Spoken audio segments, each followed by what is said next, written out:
Hello friends.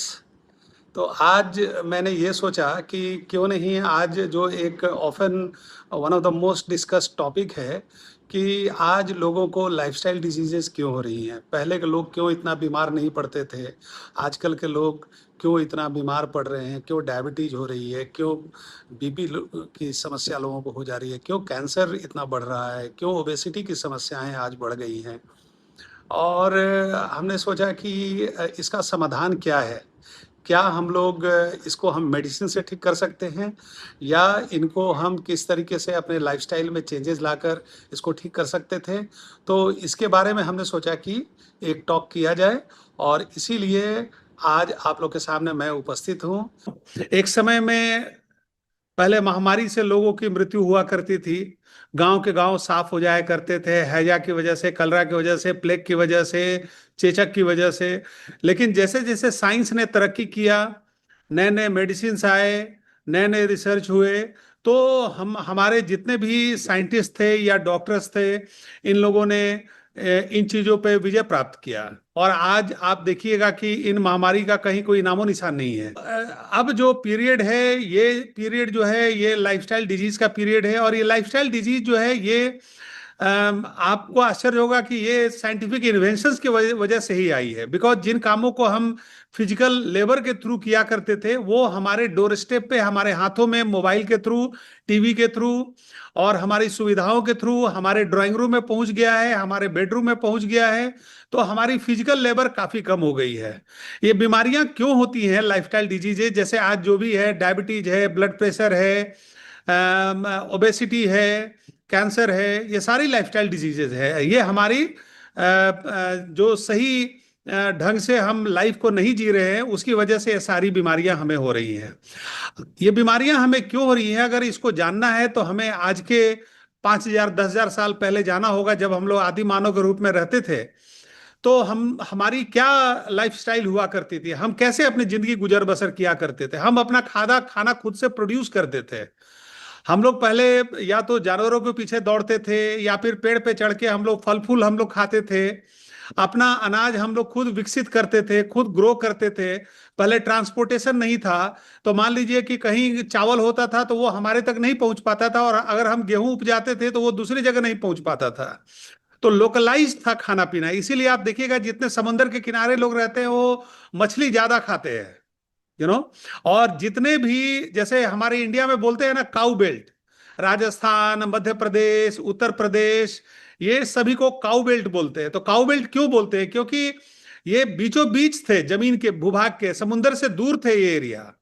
तो समुंदर से दूर ये एरिया को रहने के कारण यहाँ पे शाकाहारी खाना ज्यादा डेवलप किया, यहाँ पे मांसाहारी खाना नहीं डेवलप किया, यू नो। क्योंकि जो समुद्र के किनारे जो लोग रहते थे, उन लोगों के पास लोकलाइज्ड फूड फूड खाने की प्रथा रही हुई है। और उसके कारण से जो उनके आसपास जो चीजें मिलती थी, उसी पे हम लोग बेसिकली डिपेंडेंट होते थे। लेकिन अगर आज के 5,000 10 साल साल पहले अगर हम लोग जाएं, तो जब हम लोग खेती को विकसित करना हम लोग नहीं जानते थे, तो हम लोग जानवरों को मार के हम लोग खाते थे। तो जानवरों को मार के क्या खाते थे? कोई जानवर क्या मेरे पास दौड़ के चला आता था कि आइए आप हमको खा लीजिए? नहीं, हमको जानवरों के पीछे दौड़ लगानी पड़ती थी। उसके लिए हमें नुकीले हथियार बनाने पड़ते थे, हमें फेंकने की प्रैक्टिस करनी पड़ती थी, जानवरों के पीछे दौड़ने की प्रैक्टिस करनी पड़ती थी। और जानवरों के पीछे दौड़ के हम लोग जानवरों को मारते थे और फिर उनको खाते थे। अब एक बार हम लोग खाते थे, उसके बाद हमको पता नहीं था कि अगला खाना हमको कब मिलेगा।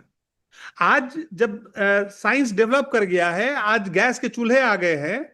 उस समय गैस जला और जब भूख लगी तब आपने खाना खा लिया।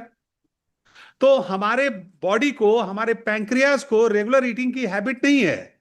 इसीलिए आजकल बहुत सारे सोसाइटीज में ओमैड और टीमैड खाने का प्रचलन चला है, one one meal a day या 2 मील्स अ डे। क्योंकि वही हमको सूट करता था, हमारा डीएनए उसी से बना हुआ है, हमारा डीएनए फ्रीक्वेंट ईटिंग का नहीं बना हुआ है। आज डायबिटीज का one of the most important reason है कि हम लोग फ्रीक्वेंट ईटिंग करते हैं। आप जितनी बार ईटिंग करते हैं, हमारा बॉडी इंसुलिन छोड़ता है, और इसी वजह से हम लोग इंसुलिन रेजिस्टेंट हो जाते हैं। तो हमें यह समझना पड़ेगा कि हम लोग कैसे जीते थे। हम लोग दौड़ते थे, हम लोग भागते थे, यू नो। आज हम लोगों ने दौड़ना भागना बंद कर दिया है, सारे गैजेट्स हमारे हाथों में आ गए हैं। हमारे ड्राइंग रूम में आ गए, हमारे बेडरूम में आ गए हैं। किसी रिश्तेदार के यहाँ भी जाना है तो हम फोन करके पूछ लेते हैं कि वो घर पे हैं कि नहीं। पहले हम लोग रिश्तेदार के यहाँ जाते थे, वो नहीं पाते थे उनको, तो हम लोग दरवाजा कुंडी वापस देख के हम लोग फिर पैदल वापस आया करते थे। लेकिन ये सारी चीजें चेंज हो गई हैं। आज जो भी बीमारियां हैं हमारी पुअर लाइफस्टाइल की वजह से है। और ये जो बीमारियां हैं ये दवा से कोई ठीक नहीं होने वाली हैं। ये हमारे लाइफस्टाइल को ही रिवर्सल करके ही ठीक होएंगे। You know. तो एक तो कि हमारी फिजिकल एक्सरसाइजेज हमारी बंद हो गई हैं। हम लोग दौड़ना बंद कर दिए हैं, हम लोग जंप करना बंद कर दिए, हम लोग पेड़ों पे चढ़ना बंद कर दिए, हमारे कंधों में ताकत नहीं है, हमारे मसल्स में ताकत नहीं है, हमारे पैरों में ताकत नहीं है, हमारे थाइज में ताकत नहीं है। You know. तो जिसके कारण से ये सारी बीमारियां हमें हमारे शरीर में बिल्टअप हो रही हैं। तो इसको ठीक करने के लिए हमें कम से कम 45 मिनट्स का हमें एवरी डे का एक्सरसाइज करना पड़ेगा हमें। इसीलिए ये जो हम लोगों ने जो जो भी आप देखेंगे एक्सरसाइज का प्रोग्राम होता है, उसमें रनिंग होता है, वेट लिफ्टिंग होता है, मसल्स बिल्डिंग एक्सरसाइजेज होती है। क्योंकि इसी से आप अपने मसल्स को सही पोजीशन में रख सकते हैं। हमें ब्रीद करने की आदत हमारी छूट गई, क्योंकि हम हांफते ही नहीं है। हम दौड़ते नहीं है तो हांफते नहीं है, हम जंप नहीं करते हैं तो हांफते नहीं है। तो हमारी लंग्स कमजोर हो गई हैं, हमारी हार्ट कमजोर हो गई हैं। एक्सरसाइज का एक सिद्धांत है, आप जितना एक्सरसाइज करेंगे उतना आपकी बॉडी मजबूत होएगी। आप जितना एक्सरसाइज करेंगे उतने आपके मसल्स मजबूत होएंगे। सिर्फ खाने से आप मजबूती आपको नहीं आएगी। आप जब जब एक्सरसाइज करते हैं तो हमारे सेल्स को ब्रीथ करने का मौका मिलता है। वो ज्यादा ऑक्सीजन एब्जॉर्ब कर पाता है एटमॉस्फेयर से। जब हम एक्सरसाइज नहीं करते हैं तो हम लोग एटमॉस्फेयर से प्रॉपर ऑक्सीजन हम लोग एक्वायर नहीं कर पाते हैं। हम लोग खाने पीने से प्रॉपर मिनरल्स और वाइटामिन्स एक्वायर नहीं कर पा एब्जॉर्ब नहीं कर पाते हैं। तो हमारे खाने से विटामिन मिनरल को एब्जॉर्ब करने की कैपेसिटी भी हमारी कम हो गई। एक तो खाना हमें ठीक नहीं मिल रहा है, और दूसरा हमें फ्रीक्वेंट ईटिंग हो रही है। हमारे खाने की क्वालिटी डिप कमजोर हो गई है। मिट्टी से सारे उर्वरक खत्म हो गए हैं। पैदावार बढ़ाने के लिए मिट्टी में पेस्टिसाइड डाला जाता है। पेस्टिसाइड डाले जाने के कारण पैदावार की क्वालिटी खराब हो गई है। जो नेचुरल नाइट्रोजन और फास्फोरस वगैरह थे वो डिप्लीट कर गए हैं मिट्टी में से। जितने भी ट्रेस एलिमेंट्स थे वो डिप्लीट कर गए हैं।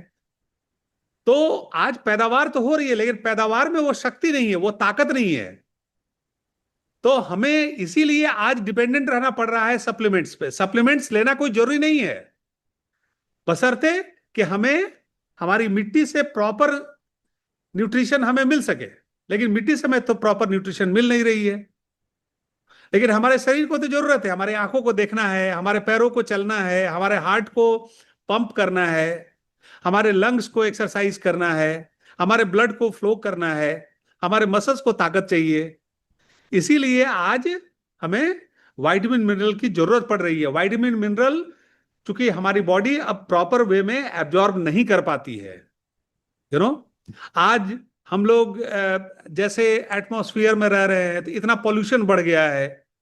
हम लोग जो ब्रीद करते हैं तो बहुत सारे पॉल्यूटेंट हमारे शरीर के अंदर चले जाते हैं। अब इन पॉल्यूटेंट्स को हमारे बॉडी का एक मैकेनिज्म है, इन पॉल्यूटेंट्स को शरीर से बाहर निकाल के ही रहेगा। जैसे आप देखिएगा कि कोई आदमी अगर जहर खाता है तो उसको वॉमिटिंग होती है, उल्टी होती है, क्योंकि हमारे बॉडी का मैकेनिज्म उसको बाहर फेंकता है। आप कुछ भी खराब खाना खाइएगा तो आपका स्टमक अपसेट होता है, तो आपका पेट खराब नहीं हुआ, आपका पेट सिग्नल दे रहा है कि उसको हम अंदर नहीं ले सकते, उसको पैंक्रियाज के अंदर नहीं ले सकते हैं। आप समझिए, वो पेट जो खराब हुआ ना वो वहीं पे रोक लिया उसको। जब आपको वॉमिटिंग बोलेगा, कई लोग बोलते हैं हमको वॉमिटिंग हो गई, मेरा तबीयत खराब हो गया, नहीं, वॉमिटिंग होकर उसने आपको बचा लिया। वो जहर वो शरीर के अंदर जाता है तो आपके लिए हार्मफुल होता है। तो वातावरण का पॉल्यूटेंट्स जो है हमारे शरीर के अंदर चला आ रहा है। अब हमारे शरीर के अंदर जाएगा कोई भी फॉरेन एलिमेंट जाएगा जो हार्मफुल है हमारे शरीर के लिए, तो हमारा शरीर उसको बाहर निकालता है। और बाहर निकालने के क्रम में पैसा खर्चा होता है। पैसा क्या है? हमारा विटामिन और मिनरल। तो एक तो हमको प्रॉपर विटामिन और मिनरल मिल नहीं रहा है, और जो एग्जिस्टिंग शरीर में विद्यमान है वो खर्च हो जा रहा है पॉल्यूटेंट्स को बाहर निकालने के फेर में। तो हमारे शरीर कमजोर हो जा रहा है, हमारा शरीर पहले से और ज्यादा कमजोर हो जा रहा है। क्योंकि उसको एक तो विटामिन मिनरल मिल नहीं रहे हैं। जो खान पान से हम लेने का प्रयास करते हैं तो हमारे शरीर की कैपेसिटी कमजोर हो गई है उनको एब्जॉर्ब करने के लिए। दूसरे, और जो एग्जिस्टिंग है, जो थोड़ा बहुत ले पा भी रहे हैं, वो भी हमारे शरीर में खर्च हो जा रहा है। कहाँ खर्च हो रहा है? वो पोल्यूटेंट को शरीर से निकालने में, वो जहर को शरीर से निकालने में। तो हमारा शरीर जहर को बाहर निकालेगा। अब इन सब का परिणाम ये होता है कि हमारे शरीर में और कम और कम और कम विटामिन मिनरल हो जा रहा है। यही कारण है कि हमें कुछ चीजों पर ध्यान देने की जरूरत है। आज सोसाइटी में बहुत सारे लोग आएंगे, बहुत सारे आप देखिएगा कि हेल्थ के एक्सपर्ट्स अपने पॉडकास्ट को रिलीज करते हैं और कहते हैं कि आपको खान पान से ही सारी चीजें मिल जाती है। नहीं मिल सकती है। आज के 150 साल पहले 100 ग्राम पालक में करीब 150 ग्राम आयरन हुआ करता था। आज 100 ग्राम पालक में मात्र 5 से 7 ग्राम आयरन है। तो एक तो पैदावार की कैपेसिटी कम हो गई है, उसमें वो चीजें नहीं मिल रही है जो आज के 50 साल 100 साल पहले हमें मिलती थी। यू नो तो हमारा शरीर तो कमजोर होगा ना। और जब जब हमारा शरीर कमजोर होगा, बाहर की वातावरण की चीजें हमें पटकेंगी। हमेशा कांस्टेंट फाइट चल रहा है हमारे शरीर में, बाहर के पॉल्यूटेंट में, हमारे शरीर में और बाहर के पॉल्यूटेंट में। प्लस इसमें और एडअप क्या कर दे रहा है? हमारी पुअर लाइफस्टाइल, जो कि हमारे बॉडी के एब्जॉर्ब करने की कैपेसिटी को कम कर दे रहा है। हम जंपिंग नहीं कर रहे हैं, हम दौड़ नहीं रहे हैं, हम पैदल नहीं चल रहे हैं। कई लोगों को लगता है कि ओ, किस उम्र तक दौड़ा जाए। मिलिंद सोमन के फादर के मैं मिलिंद सोमन का एक पॉडकास्ट सुन रहा था। वो आज वर्ल्ड का one of the renowned marathoner में से एक है। और उसने रनिंग कब शुरू किया मालूम है? 50 साल की उम्र में। 50 साल की उम्र में आज वो 60 साल का है, मैराथन दौड़ता है। अभी रॉक ऑफ जिब्राल्टर में जाकर वो 15 किलोमीटर का उसने स्विमिंग किया। उनकी मदर 60 साल की जब रिटायर होके आई तब वो एक्सरसाइज करना शुरू की, और आज 86 ईयर्स की है और स्कीपिंग करती हैं और जंपिंग जैक करती है। 86 87 साल की है। 87 ईयर्स में आप जंपिंग जैक करते हैं और आप स्कीपिंग करते हैं। तो ये क्यों हुआ? क्योंकि ये रेगुलर प्रैक्टिस हो रही है। हमारी शरीर जितना आप एक्सरसाइज करेंगे उतना मजबूत होगा। अगर घुटने में दर्द है तो घुटना कमजोर नहीं है, आपके थाइज मसल्स कमजोर है। घुटना तो एज के साथ कमजोर होगा, इसमें कोई डाउट नहीं है। लेकिन वो और कमजोर हो जाता है और पेन करने लगता है क्योंकि हम लोग स्क्वाट नहीं करते हैं, हम लोग लंजेस नहीं करते हैं। यू नो हमको हमें मसल्स को मजबूत बनाना होगा, तब वो होल्ड करेगा, तब वो खींचेगा। जो हमारी जो घुटने की जो मसल्स है, हमारी जो पूरी बॉडी स्ट्रक्चर जो है वो धीरे धीरे कमजोर होती चली जा रही है। और यही कारण है कि लाइफस्टाइल डिजीज के हम लगातार शिकार होते चले जा रहे हैं। एक तो हम लोग दौड़ नहीं रहे हैं, दूसरा हम लोग फ्रीक्वेंट ईटिंग कर रहे हैं, तीसरा चीज हेल्दी खाना नहीं खा रहे हैं, चौथा चीज हमें खाने से प्रॉपर चीजें नहीं मिल रही हैं, पांचवी चीजें हम ऊपर से सप्लीमेंट नहीं ले रहे हैं। तो सप्लीमेंट जरूरी नहीं है अगर आपको खाने से सारी चीजें मिल जाए, लेकिन खाने से चीजें नहीं मिल रही है तो सप्लीमेंट निहायत जरूरी है, एक्सरसाइज निहायत जरूरी है। अगर आप जानवरों के पीछे दौड़ के खाना अपना पकड़ रहे हैं तो आपको एक्सरसाइज की जरूरत नहीं है। लेकिन अगर जानवरों के पीछे दौड़ के आप खाना नहीं खोज रहे हैं, आप रोज दौड़ नहीं रहे हैं, जंप नहीं कर रहे हैं, पेड़ पे नहीं चढ़ रहे हैं, गांव के आदमी को एक्सरसाइज की जरूरत नहीं है। वो कुदाल लेके चलता है, अपना फसल अपने कंधे पे उठा के चलता है, उसको नहीं जरूरत है, लेकिन हमें जरूरत है। आज स्लो सीटिंग हमारे लिए एक एक्सरसाइज बन गया है, क्योंकि हम लोगों ने यूरोपियन टॉयलेट को यूज करना शुरू कर दिया है। तो बैठ भी नहीं पा रहे हम लोग जमीन पे। आज लोगों को बोलिए जमीन पर बैठने के लिए, जमीन पर बैठना लोगों के लिए मुश्किल हो गया है। तो जमीन पर बैठना भी आज एक एक्सरसाइज हो गया है। तो हमें अपने लाइफस्टाइल को सुधारने की जरूरत है, खान पान को सुधारने की जरूरत है, सप्लीमेंटेशन को सुधारने की जरूरत है, और इसको डिसिप्लिन के साथ करना है। Health, nutrition and discipline. अगर डिसिप्लिन के साथ नहीं करेंगे, रोज नहीं करेंगे, तो आपको इसका बेनिफिट नहीं मिलेगा।